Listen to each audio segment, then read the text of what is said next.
Alright, we are live. So, football games. Teams are playing really well for quite some time, and then all of a sudden they get blown out. Or maybe they're playing really poorly and they can't pick up that win. One of the most common answers given for like, what do we need to do differently? What needs to change? And one of the most common answers they give is, we just got to go back to the basics. We got to remember how to tackle. We got to remember how to block. We got to remember how to do this. We got to remember how to do that.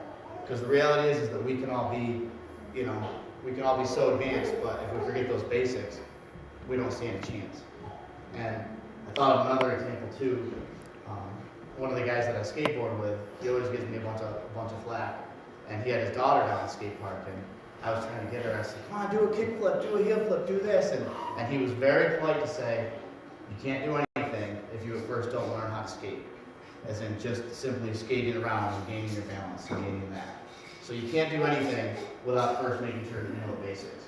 So that's what this whole series is about. We're going to cover about 4 weeks here with a message series entitled Back to the Basics. And today we're going to talk specifically about getting back to the basics of just family and friends. Because I think that there's a lot going on. And the verse of scripture that we're going to look at is found in the Old Testament book of Nehemiah. But before we get there, I just want to kind of give you a backdrop on who Nehemiah is. I know the Old Testament can kind of be a little tricky. But he was a problem solver. He was a cupbearer for a king. And for anybody that doesn't know what a cupbearer is, you basically had to put your life on the line every day.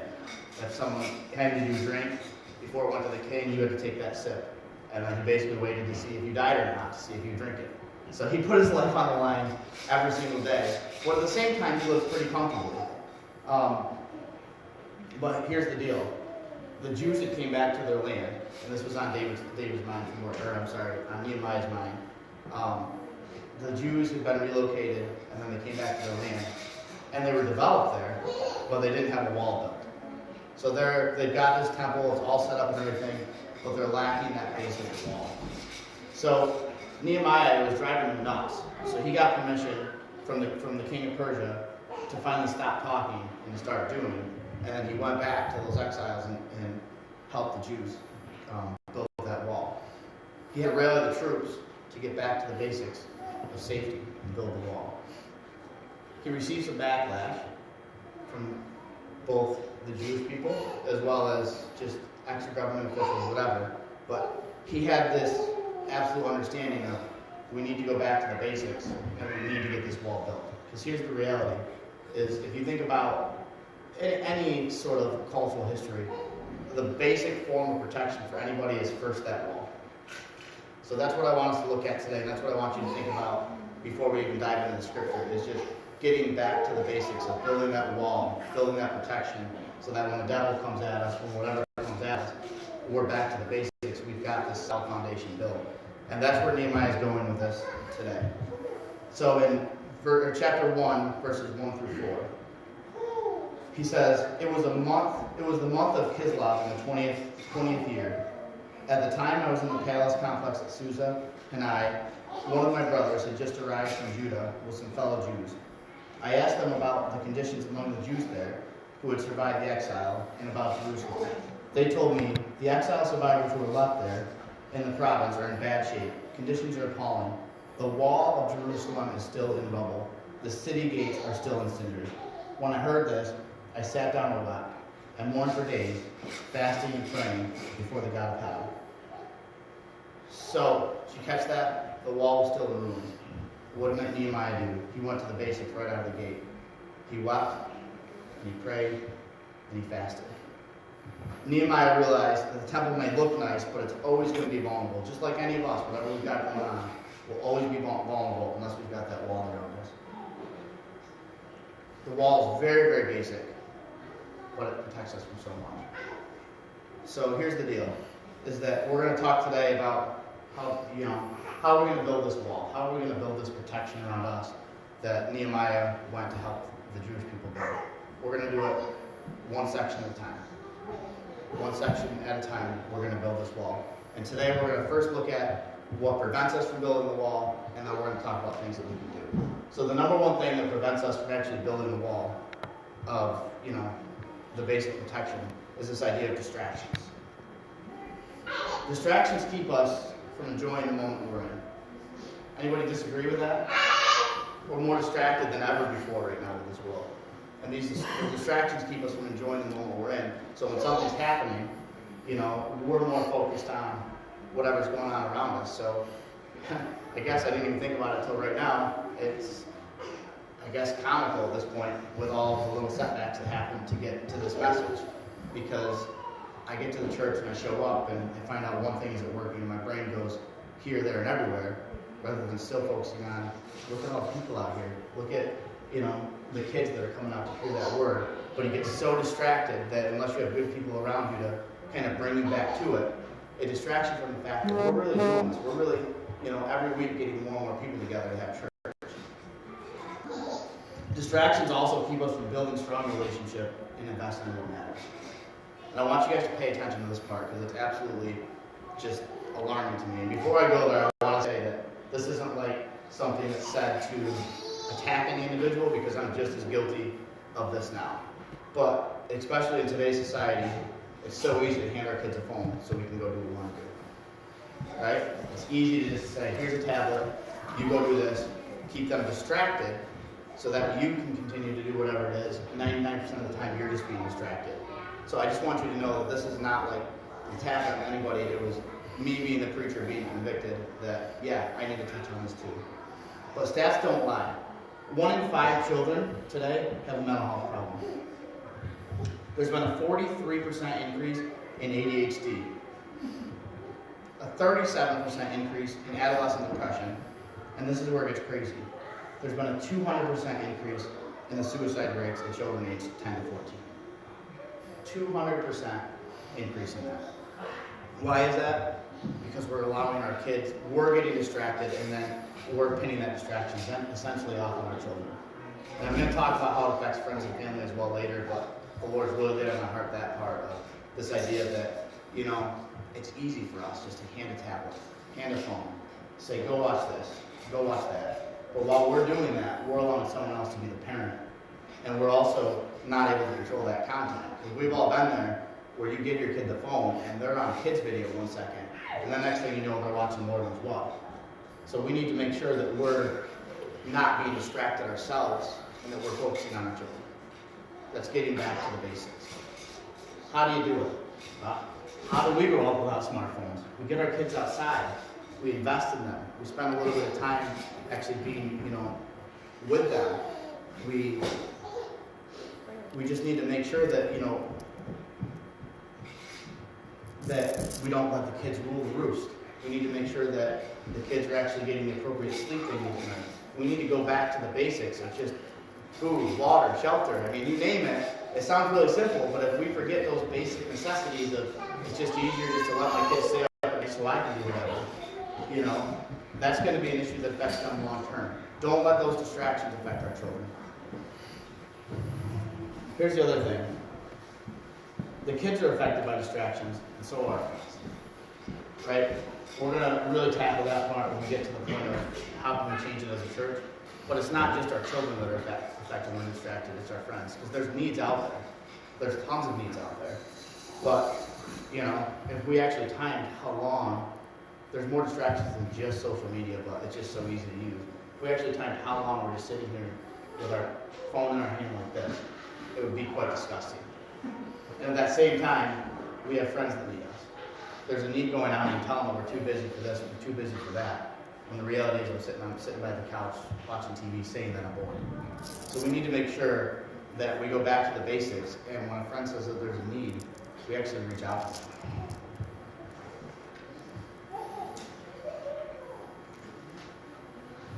So what do we do? Beat you guys over the head for a couple of minutes here. What do we do? I think it's simple. We just need to get back to the basics. This is when I was telling Molly what we were going to talk about, she was all excited about it, so I asked her, we were on the couch, and I said, I go, Mel, why is getting back to the basics so important to you? And she looks at me for a minute, and she's like, I don't know. I said, thanks, dear. Thank you so much for your help in that matter. And then later on, she texted me, and she said, I think it's important because we want our kids just to grow up and just be happy. And then she texted me a quote, and I told her I was going to put it on the screen, so there's her moment right there. But we need to make sure that we're not worried about keeping up with the Joneses, and instead worried about keeping up with our own lives. Amen?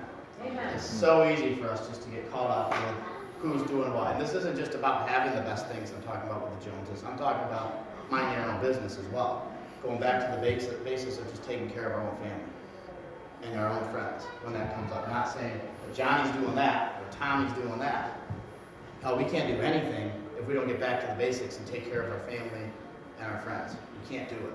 We're not going to do anything. We're going back to that whole hypocrite term, from there. So we need to not worry about what's going on with them. These distractions affect the way that we live and how others perceive us. Another thing we need to do is something so basic. We need to just go back to simple family time. Simple family time. I don't think my mom can hear that as in the background, but man, growing up in high school, we had 15 minutes every single night, no matter what. And at some point, we read the Daily Bread. Another point, we read a chapter out of a book. That was a little difficult to do because none of us could pay attention that long. But every night we had family time. And every night we had to do a high, we had to do a low, and then we had to have someone say a prayer. 15 minutes a night, that's all that took out of us. And guess what? It got us all in the same room, it got us all on the same page, and it got us all to know what's going on. So that's nothing that costs any money, that's nothing that is crazy to do. It's something that you can do wherever you are, but it's making sure that we emphasize the fact that if we want to get back to the basics, if we want to make sure that we're making an impact on the world, we need to start by impacting our own families, which means we need to have that simple family time. The other night we started, bought a simple board game. We bought Trouble. And the kids had an absolute blast playing Trouble. But we were sitting there, all four of us, completely undistracted, as undistracted as Peyton could possibly be, and we had 15 minutes of family time.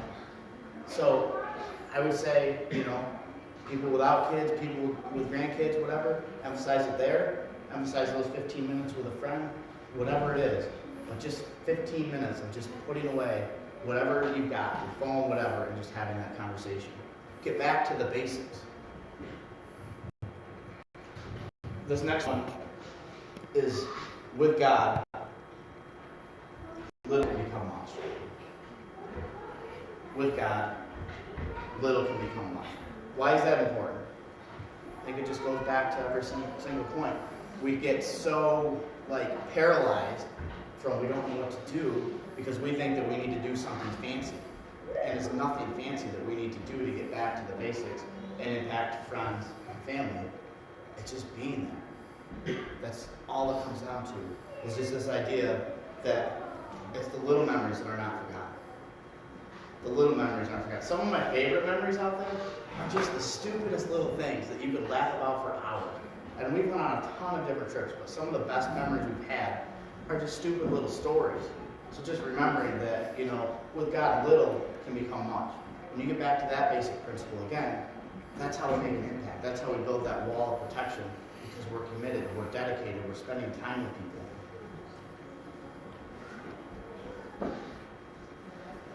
And then we also need to make sure that we're emotionally available to connect with our children and friends. I know every theme has kind of been the same, but I say that only because you can still sit there and have your phone down, but you need to make sure you're turning off the distractions in your brain too. If work was driving you nuts, whatever it may be, shut that down if someone comes to you with a need and give them 15 minutes of your time.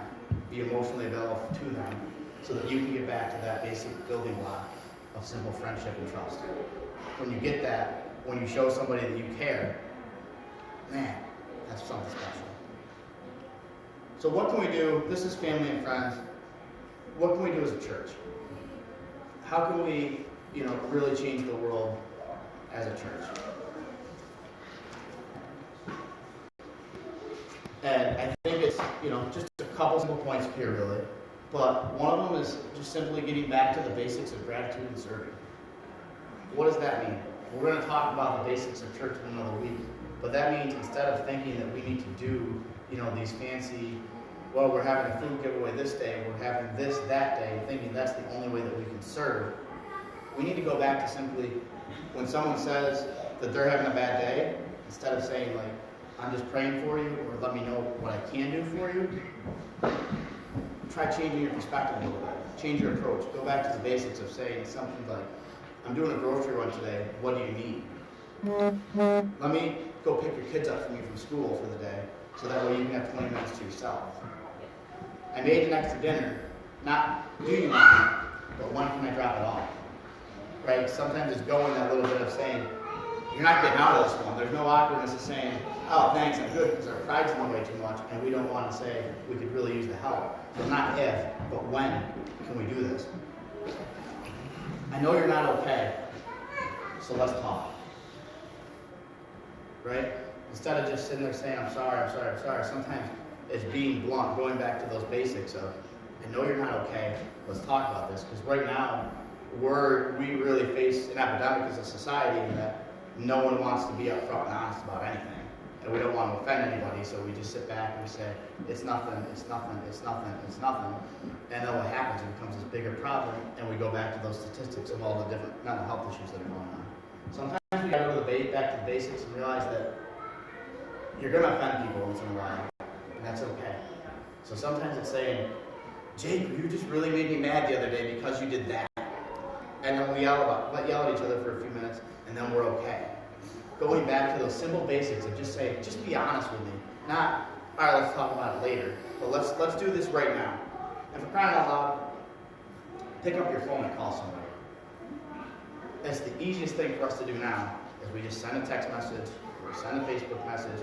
So go back to the basics. If we're going to be emotionally connected as a church, and serve, pick up our phone, call somebody, and just let them know what you're thinking about them.